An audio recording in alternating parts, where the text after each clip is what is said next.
Night hangs heavy over occupied Europe. Cold mist coils above a silent river, swallowing the moonlight and the steel bones of a railway bridge that feeds Hitler's Wafront. The air smells of rust, wet earth, and danger. A lone figure crawls beneath the girders, fingertips numb against frozen metal. Each movement is deliberate, each breath slow. In his pack, enough explosives to cripple a battalion's lifeline. Above him, German soldiers patrol, with cigarettes glowing faint red in the dark. A single spark could expose him. A single noise could end him. The saboteur finds the bridge's weak point, a slot between load-bearing trusses. He presses a charge into place, then another. Detonators flick in his hands like tiny promises of violence. A pocket watch ticks under his thumb, each second a reminder that he shouldn't still be alive. He doesn't look back at the first bridge. He knows there are 16 more waiting. Because tonight is not about escape. Tonight is about paralyzing an army that believes its supply lines will last forever. And as he melts into the dark, the stage is set for one of the boldest sabotage missions in the war. By the spring of World War II's most brutal phase, the German war machine was no longer unstoppable, but it was still deadly. Though their fronts were stretched and their divisions fatigued, the Wehrmacht continued to rely on vast supply arteries, roads, railways, and the bridges that carried steel, fuel, ammunition, and reinforcements to every corner of Hitler's empire. The Third Reich had conquered a continent with speed. Blitzkrieg wasn't only tanks and airplanes, it was logistics. A railway on schedule could mean a victory. A destroyed bridge could mean disaster. As Allied bombers pounded German cities from the air, the enemy ground network gained even greater importance. Factories rebuilt, troops redeployed, supplies rerouted. Every time a river or valley cut through the terrain, bridges became literal lifelines. Some spanned narrow canals, others crossed massive mountain gorges, but each one carried the weight of Hitler's failing ambitions. And the fewer there were, the harder it was to keep armies at the front alive. It was no secret that if the Allies could choke rail traffic, they could choke the Reich itself. By 1943, a new kind of warfare emerged across occupied Europe, the war of sabotage, not by vast armies, not by fleets or squadrons, but by small groups, often one-manned, moving unseen. Britain's Special Operations Executive, SOE, trained agents to operate deep behind enemy lines, teaching them the quiet science of destruction, how to cut a rail line with a charge no bigger than a fist, how to bring down a bridge with perfect placement instead of raw explosives, how to disappear into a forest before the smoke rose. In parallel, resistance networks in France, Norway, Poland, Yugoslavia, Greece and beyond learned the same deadly craft. Local fighters, civilians by day, turned into ghosts at night. They struck what the Wehrmacht assumed could not be touched, its infrastructure. Sabotage became a language spoken in detonations. Wherever the German supply routes passed, eyes watched from farms, from forests, from the veil of ordinary life. Train movements were noted, guard rotations memorized. When the enemy tried to harden a bridge with bunkers or searchlights, saboteurs simply adapted, crawling through water, digging, climbing steel frames like shadows. Each bridge was a nerve. Cut enough of them, and the system would go numb. On paper, Germany deployed tens of thousands of soldiers to protect its railways, but the territory to defend was huge, stretching from the Atlantic to the edges of the Soviet Union. The more desperate the Reich became, the more vulnerable its veins grew.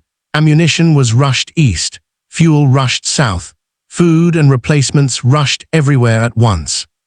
And so a single point of failure, a single blast, could halt hundreds of tons of supplies. In this precarious moment of the war, the Allies planned coordinated strikes to isolate occupied regions before major offensives. Rail junctions were marked for destruction, bridges catalogued. Saboteurs selected not for their lethality, but for their silence. This brings us to the man who would attempt the impossible. He was not chosen because he looked fearless. He was chosen because he acted without hesitation. His mission briefing was simple on paper, impossible in reality. Cut the rails. Destroy the bridges. Stop Germany from reinforcing. Not one bridge. Not two. But 17. Each one guarded. Each one essential. Each one a knife in the spine of Hitler's frontline logistics. He trained in how to strike quickly and vanish quicker, how to attach charges underwater, how to set delayed detonators to stagger the explosions, how to traverse occupied territory carrying only what a man could hide. He knew the risk. Saboteurs were not prisoners if captured. They were examples. Yet the more dangerous the mission, the more it mattered, because success wasn't measured in explosions, but in which troops and tanks never arrived at the battlefields ahead. The bridges now waited. The German supply lines pulsed with movement. And one man was about to sever them. In the territories Germany occupied, every roadway and railway had a purpose: to keep the Eastern Front from collapsing, to reinforce the Western defenses against an inevitable Allied landing, and to feed troops fighting a war on too many fronts. That meant trains ran constantly, day and night, armored locomotives pulling cars laden with shells, fuel, machine parts, and human reinforcements. Every delay came with a cost measured not in hours, but in lives. The region where the saboteur now moved undercover was more than a checkpoint on the map. It was a critical junction connecting German forces across a thousand-kilometer stretch of the continent. Rivers cut the land unpredictably. Valleys created bottlenecks. Bridges were not simply structures, they were the decision-makers of war. If a train reached them, a front line held. If it didn't, a front line broke. The Germans understood this well. Bridges were fortified with guard posts, wire obstacles, sniper towers, and patrol routes drilled into repetition. Locals were searched. Workers watched. Any hint of a threat brought brutal reprisals. Villages had been burned for less than a cut telephone wire. But the enemy's strength was also its weakness. Protection bred predictability. Guards walked the same pattern. Floodlights swept the same arc. A single observer could map every movement. And someone did. The saboteur's arrival behind the lines was only the beginning. To the occupying force, he was just another figure in the landscape, indistinguishable from farmers, rail workers, or refugees, but his pockets carried more danger than any rifle. He studied the bridges thoroughly, structure type, access points. Guard discipline. He learned where water pooled beneath the beams, where reinforced concrete met naked steel, where a placed charge would turn weight into destruction. He memorized every detail, not for one strike, but for 17. Where others saw a river crossing, he saw a nerve. Where others saw steel, he saw leverage. Where others saw risk, he saw necessity. Supplies moved continually toward key German armies, divisions preparing desperately for the Allied push that would come from two directions. Any disruption could force commanders to reroute trains onto slower tracks, stretch fuel to the limit, or cancel deliveries entirely. A single bridge lost could cascade into days of logistical paralysis. Lose 17, and panic could follow. Local resistance cells played a silent but essential role. They provided stolen timetables, forged travel documents, and sometimes only a single nod that meant a checkpoint ahead was safe to cross. These networks often operated with no weapons at all, only courage and information. They understood the cost if caught, but they also understood what would happen if Germany remained fed and armed. Every person involved in the mission, whether placing charges or merely looking away at the right moment, risked everything. And yet, as the saboteur progressed from one target to the next, he worked alone in the final moments. Only he would crawl beneath the iron ribs. Only he would set the timers. Only he would listen to the ticking that separated life from failure. Caution alone would not win this fight. Timing would. Explosions could not occur at random. They had to be coordinated to hit the heart of transport precisely when the blow would be felt most. A night of synchronized detonations could erase weeks of German planning. Delays rippled outward like shockwaves, food shortages, halted troop movements, rescheduled offensives. The German army was still dangerous, but it was no longer adaptable. Sabotage exploited that truth. The Allies planned invasions with clockwork precision, and every hour stolen from German rails tilted the battlefield elsewhere. That was the chain reaction this mission aimed to ignite. So while armies clashed on distant fronts, one man prepared his own offensive, hidden, silent, deadly, against structures the Reich considered unbreakable. But behind the precision and planning, there was still a human being, a soldier far from home, deeply aware that a single misstep could leave his story untold beneath a collapsed bridge. Before the night of explosions came his reckoning with fear, pressure, and purpose. Because to dismantle a war machine, you must first understand the man who dares to strike it. And that understanding begins with the angles that shaped him and shaped the mission ahead. He was trained to disappear. Before the mission, he was not a headline or a symbol, just a soldier drawn from the ranks of those willing to do what others could not. He had learned demolition not in theory, but by watching steel bend and fracture under his hands. He handled explosives with the same familiarity others handled tools of daily life. Calm, controlled, precise. What separated him wasn't strength or rank, it was conviction. He understood that every bridge destroyed might save thousands who would otherwise bleed on a distant battlefield. He understood that one life, his life, weighed nothing against the scale of a continent at war. Behind enemy lines, he lived in silence. He slept lightly, boots on, detonators always within reach. Night was his ally, but also his greatest threat. In dark places, a man could think too much about capture, about torture, about the letter home that would never be sent. But fear did not guide him, purpose did.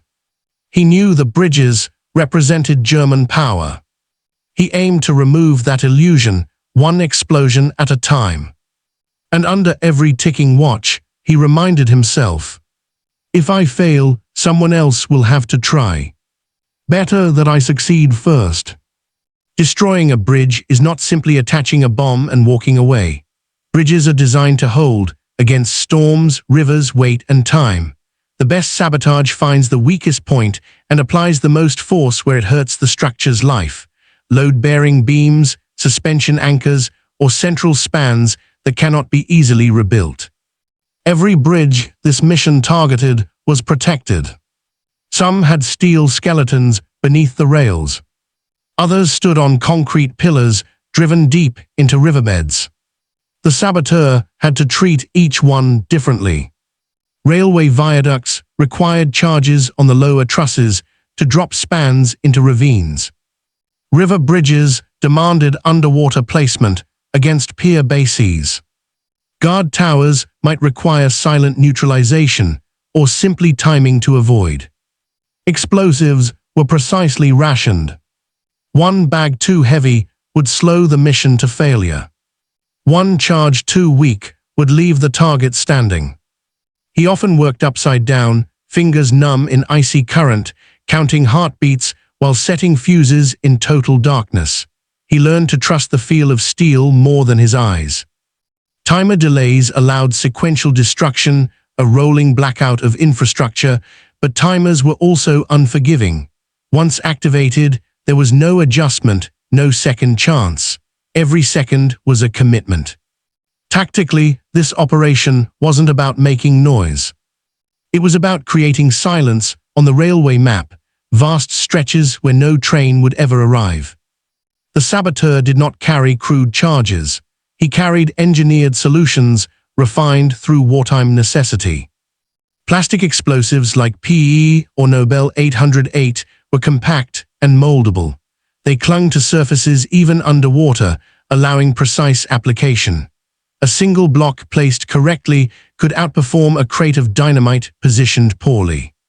Timer fuses evolved from simple mechanical triggers to specialized devices resistant to moisture, and cold. Their accuracy turned chaos into choreography. He likely used clips and clamps for fast placement, cord detonators to synchronize blasts, primer caps timed within seconds of planned destruction. Each device was tested under duress long before the mission. Reliability was survival. Germany's engineers built bridges to withstand natural chaos, erosion, floods, shifting landscapes. But they could not protect every joint from a mind trained to see opportunity in architecture. In engineering terms, sabotage targets critical load paths. In human terms, those paths are arteries. Sever 1 and the body falters. Sever 17 and the body collapses. Explosives made an ordinary soldier into a force multiplier, a weapon capable of changing the course of battles he would never witness.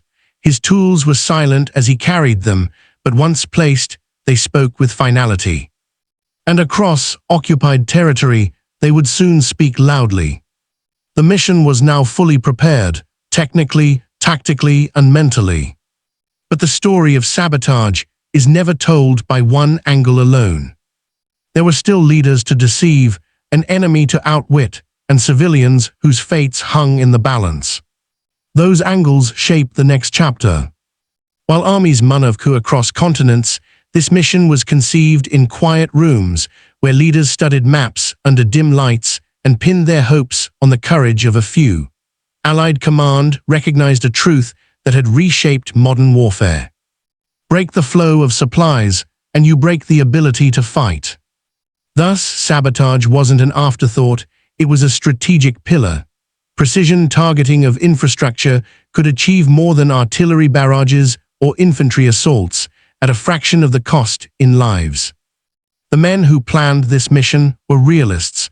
They knew the danger of a single-agent strike. They also understood its advantage. A group could draw attention. One man could pass unnoticed. Orders were direct but heavy with meaning. Do not attempt the unnecessary. Do not risk detection. Prioritize the most critical bridges first. There would be no backup team waiting, no extraction conv, only scattered sabotages, improvised shelters, and civilians whose trust was a matter of faith. If captured, the operation would be disavowed.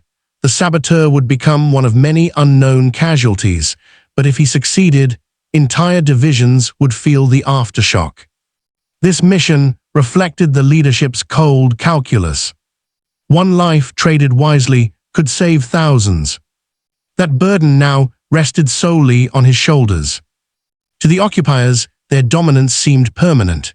Railway networks stretched like veins across Europe, protected by watchtowers, patrols, and the belief that fear alone would maintain order. They had confiscated weapons, radios, vehicles, anything that could spark rebellion. But the Vumik's protection came with flaws. Overextension, too many bridges, too few guards.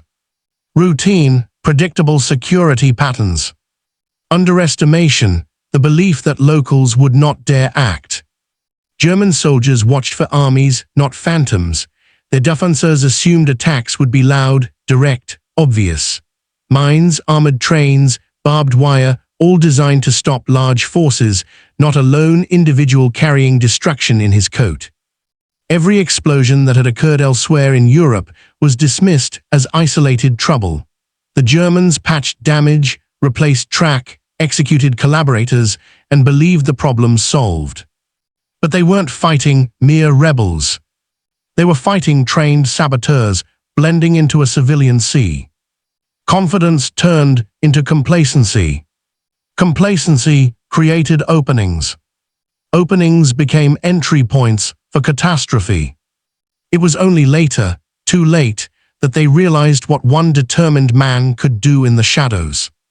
Behind every operation like this stood a silent majority, the civilians who suffered occupation's harsh daily reality.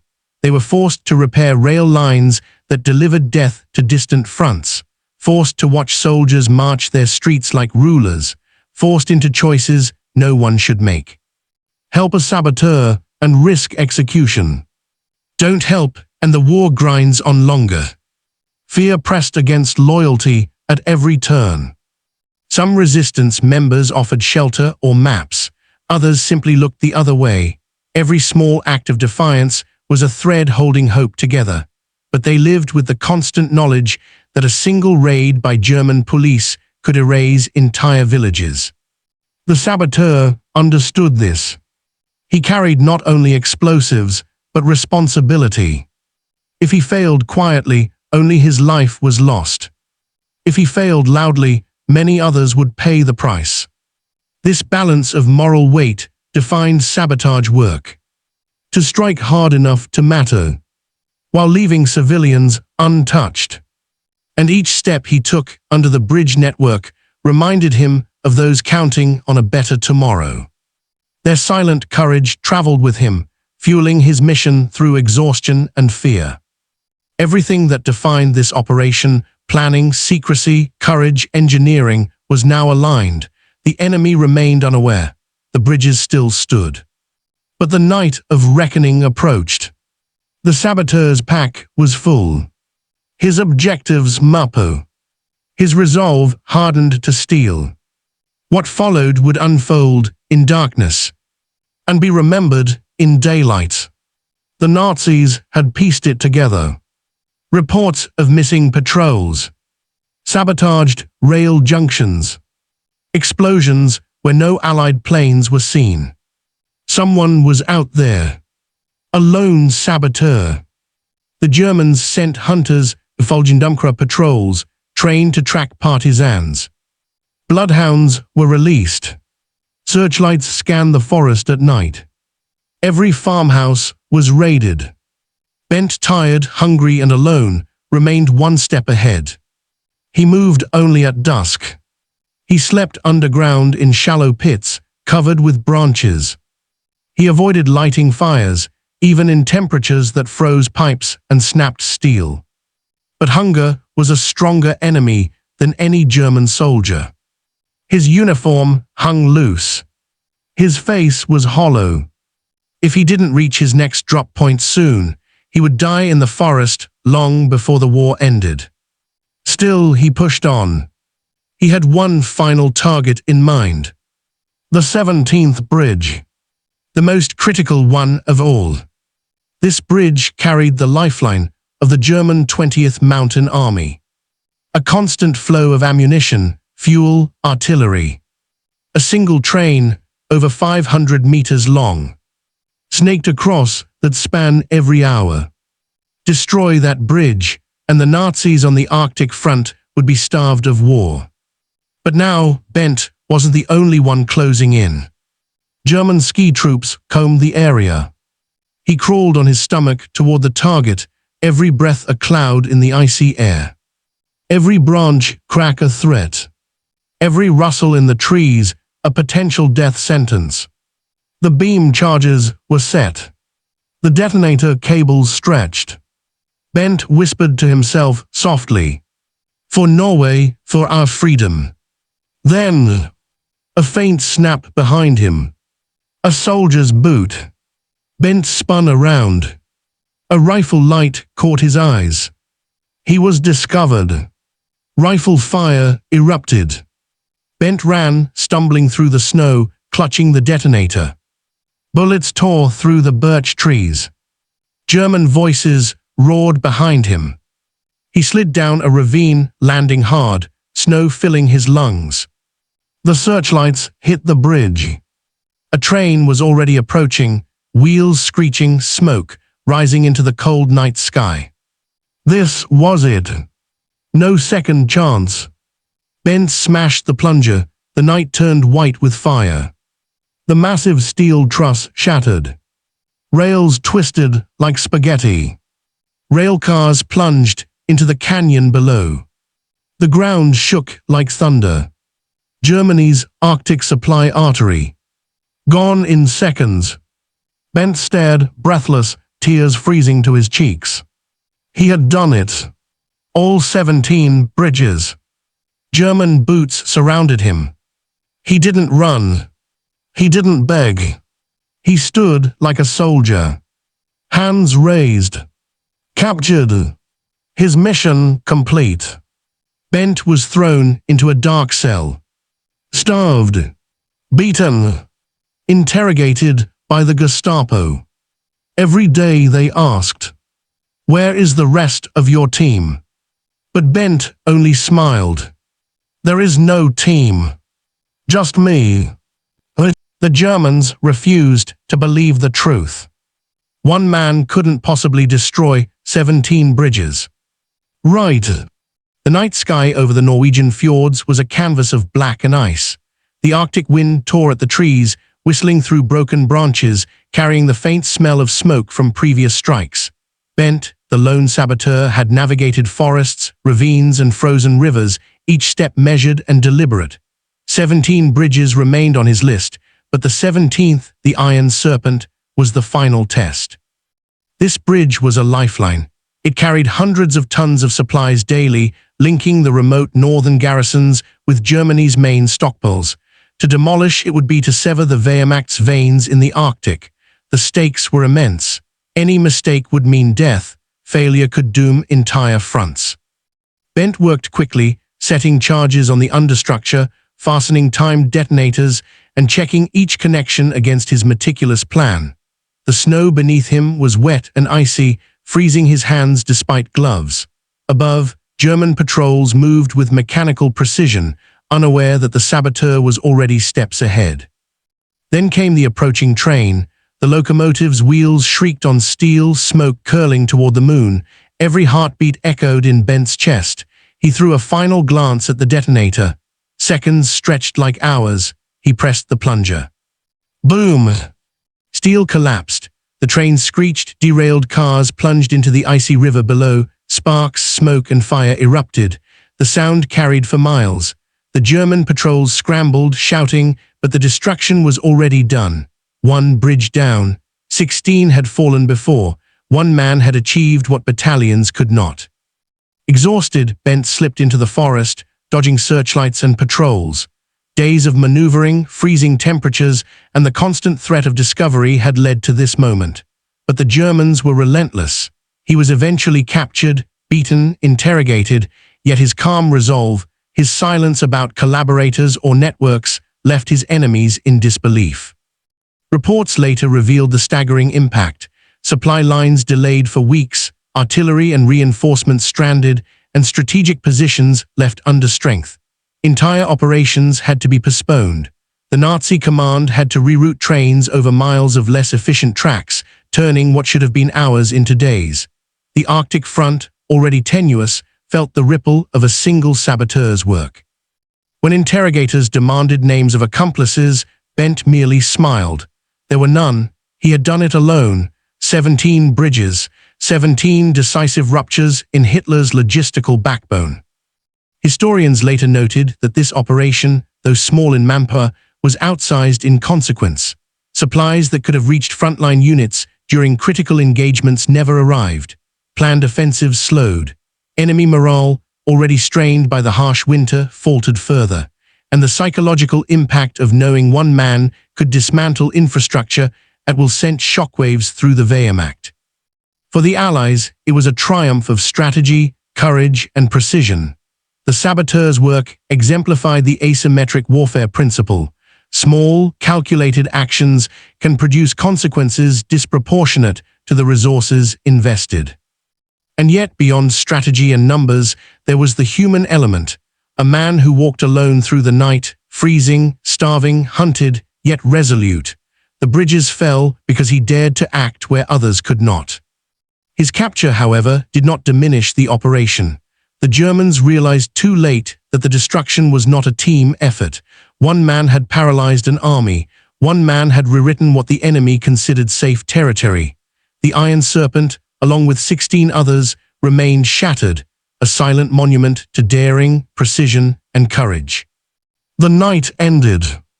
The bridges stood no more. And Bent's story, from solitary figure beneath frozen steel to the legend of the saboteur who defied logic, became part of the historical record. From here, the consequences of his mission would ripple outward, shaping strategies, delaying offensives, and leaving an indelible mark on the Arctic warfront.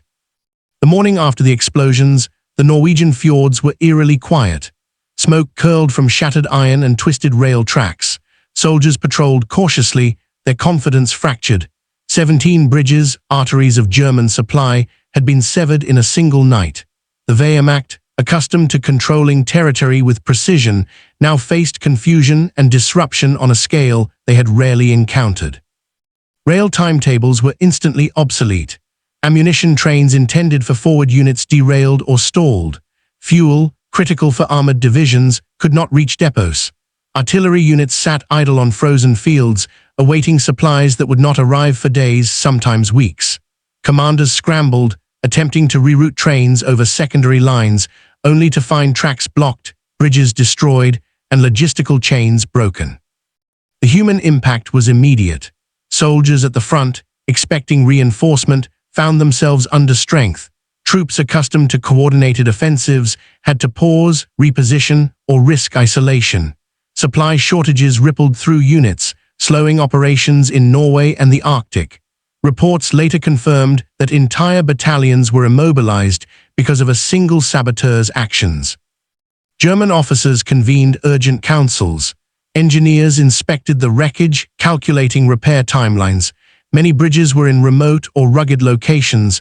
Replacement required days of labor and material that was scarce.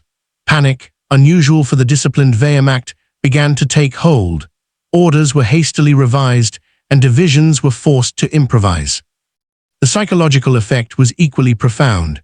If one man could destroy 17 bridges alone, what else might be possible? Soldiers and officers alike questioned the safety of other supply lines. Morale dipped. Paranoia spread among commanders who had previously dismissed sabotage as minor harassment. Intelligence reports now treated single agents as credible threats capable of strategic impact. Locals, meanwhile, emerged cautiously. Some had watched from hidden vantage points, amazed that a single operative had moved with such precision and eluded capture for so long. Others feared reprisals. Villages along the rail lines had already experienced punitive searches and arrests in prior sabotage incidents. The knowledge that one person could dismantle critical infrastructure made them both proud and anxious. The saboteur was a hero, yet his success also invited scrutiny and potential danger. From the Allied perspective, the mission achieved everything planners had hoped. Weeks of careful preparation had translated into an outsized effect on the battlefield. Troop movements slowed, supply chains clogged, and enemy strategy was disrupted. The operation exemplified asymmetric warfare, small-scale actions yielding high-value results. Reports from the front indicated that German operations in northern Norway stalled for nearly 2 weeks. Reinforcements intended for strategic positions could not arrive on time, artillery units were immobilized, and winter offensives faltered. Military historians later confirmed that these delays provided crucial breathing space for Allied forces preparing operations in adjacent regions. Yet the operation's brilliance was not without cost. Bent, the lone operative, was now in German hands. Interrogation, isolation, and the threat of execution loomed. The Wehrmacht sought not only to punish him, but to extract information about collaborators, networks, and planned missions. For the Allies, this risk was understood. One man had completed a feat that many thought impossible, but survival beyond capture was never guaranteed. The bridges were gone, supplies delayed, morale shaken. One soldier had altered the battlefield, forcing the enemy to adapt, improvise, and react. And though Bent's fate remained uncertain, the consequences of his actions would ripple across northern Europe for weeks, shaping engagements far beyond the frozen rivers and fjords of Norway. The story was not yet complete. The tactical victory had been achieved, but the strategic ramifications, the human cost, and the ultimate fate of the saboteur remained to be told. Weeks turned into months, and the reverberations of the sabotage were felt far beyond the fjords. German engineers labored to reconstruct the shattered bridges, but the remote locations and harsh winter slowed every effort. Tracks that had once connected supply lines lay twisted, useless, as rivers swallowed rails and girders alike. Each reconstruction attempt became a testament to the resources and manpower diverted from other critical fronts. The Arctic front, in particular, felt the impact most acutely. Units waiting for artillery shells, fuel, and reinforcements found themselves under strength, exposed, and increasingly vulnerable. Allied planners, observing from intelligence reports, recognized the strategic window created by a single man's daring actions. Frontline operations were delayed. The Germans were forced to prioritize repairs over offensives.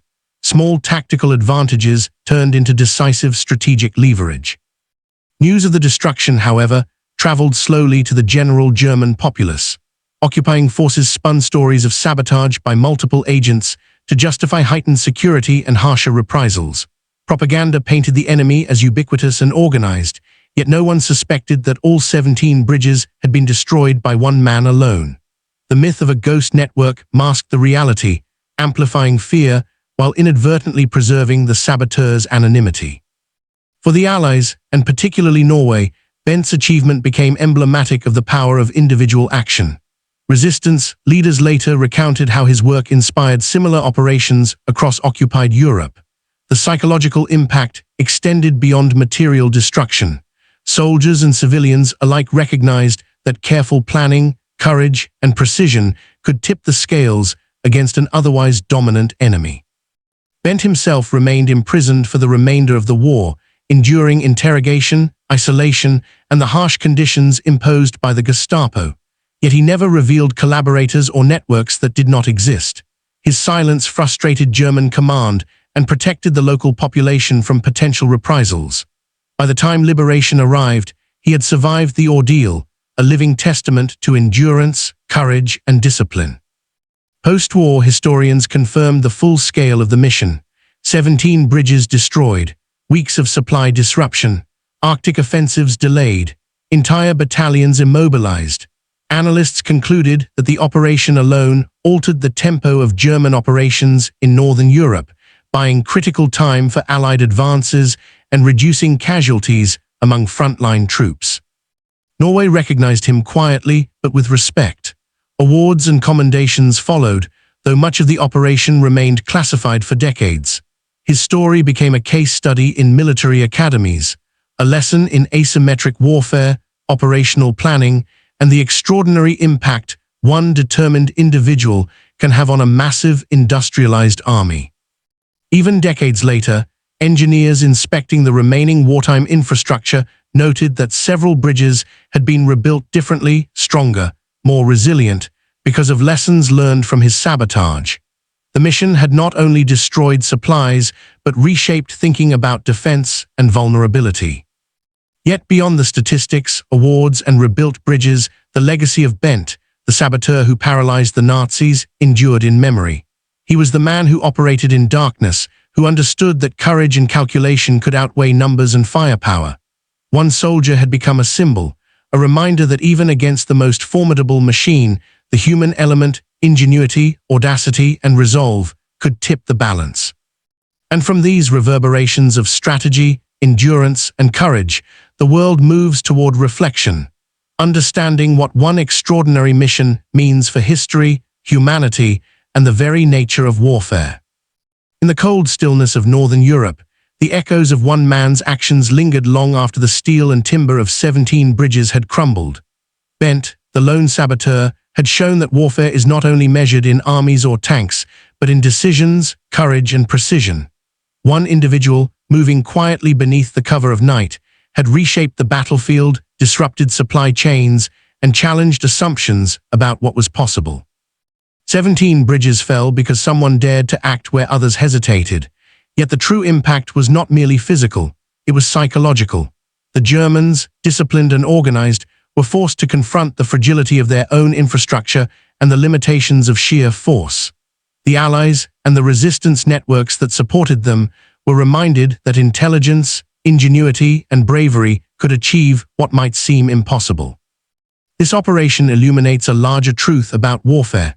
The smallest actions, when executed with skill and purpose, can ripple outward with consequences far beyond their scale.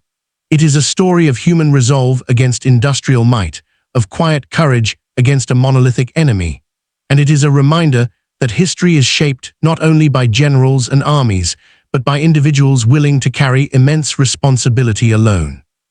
The bridges themselves, shattered, rebuilt, or remembered in reports, are monuments not only to destruction, but to the possibility inherent in deliberate action. They teach that precision can outweigh power, foresight can outweigh numbers, and determination can outweigh fear. As we reflect on this mission, the lesson endures. In the vast machinery of war, one person can tip the scales, influence the outcome, and leave a legacy measured not in trophies or monuments, but in the lives saved, the battles delayed, and the courage inspired. One soldier, 17 bridges, a paralyzed enemy. History remembers him not for the explosions alone, but for what they represented. The audacity of a single human will against the greatest war machine the world had ever seen. And that is the enduring truth of the saboteur who changed the course of the Arctic War, quietly, decisively, and alone.